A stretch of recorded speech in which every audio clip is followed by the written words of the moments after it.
شروع اللہ کا نام لے کر جو بڑا مہربان نہایت رحم والا ہے۔ مومنو، کسی بات کے جواب میں اللہ اور اس کے رسول سے پہلے نہ بول اٹھا کرو اور اللہ سے ڈرتے رہو، بے شک اللہ سنتا ہے، جانتا ہے۔ اے اہل ایمان، اپنی آوازیں پیغمبر صلی اللہ علیہ وآلہ وسلم کی آواز سے اونچی نہ کرو، اور جس طرح آپس میں ایک دوسرے سے زور سے بولتے ہو اسی طرح ان کے روبرو زور سے نہ بولا کرو، ایسا نہ ہو کہ تمہارے اعمال ضائع ہو جائیں اور تم کو خبر بھی نہ ہو۔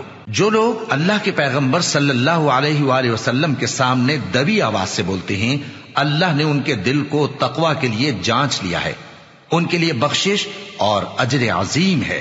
اے نبی صلی اللہ علیہ وآلہ وسلم، جو لوگ تم کو حجروں کے باہر سے آواز دیتے ہیں ان میں اکثر بے عقل ہیں، اور اگر وہ صبر کیے رہتے یہاں تک کہ تم خود نکل کر ان کے پاس آتے تو یہ ان کے لیے بہتر ہوتا، اور اللہ تو بخشنے والا ہے، مہربان ہے۔ مومنو، اگر کوئی گناہگار تمہارے پاس کوئی خبر لے کر آئے تو خوب تحقیق کر لیا کرو، ایسا نہ ہو کہ کسی قوم کو نادانی سے نقصان پہنچا دو پھر تم کو اپنے کیے پر نادم ہونا پڑے۔ اور جان رکھو کہ تم میں اللہ کے پیغمبر صلی اللہ علیہ وآلہ وسلم ہیں، اگر بہت سی باتوں میں وہ تمہارا کہا مان لیا کریں تو تم مشکل میں پڑ جاؤ، لیکن اللہ نے تمہارے لیے ایمان کو عزیز بنا دیا اور اس کو تمہارے دلوں میں سجا دیا، اور کفر اور گناہ اور نافرمانی سے تم کو بیزار کر دیا۔ یہی لوگ راہ ہدایت پر ہیں، یعنی اللہ کے فضل اور احسان سے، اور اللہ جاننے والا ہے، حکمت والا ہے۔ اور اگر مومنوں میں سے کوئی دو فریق آپس میں لڑ پڑیں تو ان میں صلح کرا دو، پھر اگر ایک فریق دوسرے پر زیادتی کرے تو زیادتی کرنے والے سے لڑو، یہاں تک کہ وہ اللہ کے حکم کی طرف رجوع لائے۔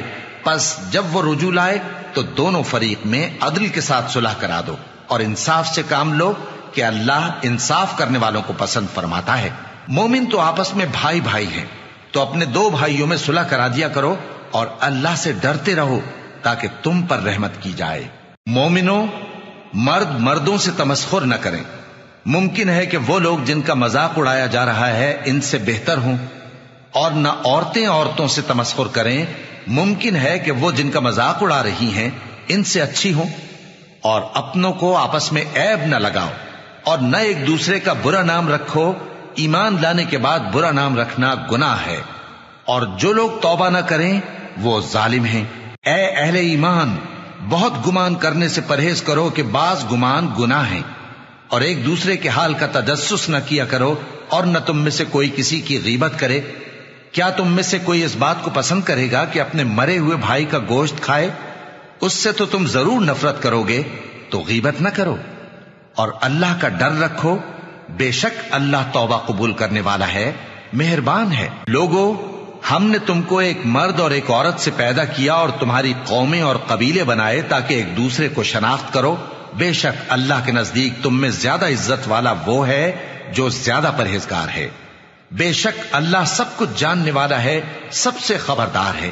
دیہاتی کہتے ہیں کہ ہم ایمان لے آئے، کہہ دو کہ تم ایمان نہیں لائے، بلکہ یوں کہو کہ ہم اسلام لائے ہیں، اور ایمان تو ابھی تمہارے دلوں میں داخل ہی نہیں ہوا۔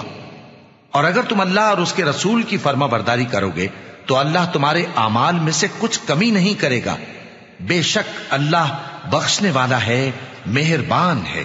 مومن تو وہ ہیں جو اللہ اور اس کے رسول صلی اللہ علیہ وآلہ وسلم پر ایمان لائے، پھر شک میں نہ پڑے، اور انہوں نے اللہ کی راہ میں اپنے مالوں اور اپنی جانوں سے جہاد کیا، یہی لوگ ایمان کے سچے ہیں۔ ان سے کہو، کیا تم اللہ کو اپنی دینداری جتاتے ہو؟ اور اللہ تو آسمانوں اور زمین کی سب چیزوں سے واقف ہے، اور اللہ ہر چیز کو خوب جانتا ہے۔ یہ لوگ تم پر احسان رکھتے ہیں کہ مسلمان ہو گئے ہیں، کہہ دو کہ اپنے مسلمان ہونے کا مجھ پر احسان نہ رکھو، بلکہ اللہ تم پر احسان رکھتا ہے کہ اس نے تمہیں ایمان کا رستہ دکھایا، بشرطے کہ تم سچے مسلمان ہو۔ بے شک اللہ آسمانوں اور زمین کی پوشیدہ باتوں کو جانتا ہے، اور جو کچھ تم کرتے ہو اسے دیکھتا ہے۔